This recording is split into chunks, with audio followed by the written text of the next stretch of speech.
আসসালামু আলাইকুম। কেমন আছেন আপনারা সবাই? আছেন ভালো? আমি ভালো আছি। আমি একটা কথা বলার জন্য আপনার সামনে আইছি।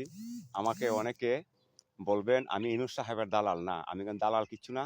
ইউনূস সাহেব দেশের জন্য আইছেন, দেশে ভালো কাজ করবেন। এটি আমরা চাই, আমরা সারা জাতি চাই দেশে ভালো কাজ হোক। আর একটা জিনিস না বললেই নয়। আর উনার যে প্রতিভাটা, উনি ১০ মিনিট ১৫ মিনিট যে বক্তব্যটা দেন, উনার কাছে কোনো লেখা কোনো কিছু থাকে না। যা কিছু বলেন উনার মন থেকে বলেন।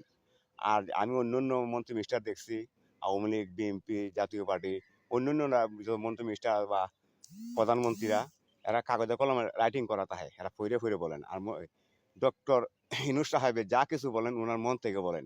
ওনার এই প্রতিভাটা আমার সবচেয়ে বেশি ভালো লাগে। আপনাকে এই জাতি খুঁজে আপনি সামনে এগিয়ে যান, আমরা সবাই আপনার পাশে আছি। এইরকম এক সুন্দর একটা বাংলাদেশ আপনি গড়ে তুলেন, যে বাংলাদেশের মাঝে আমরা দীর্ঘ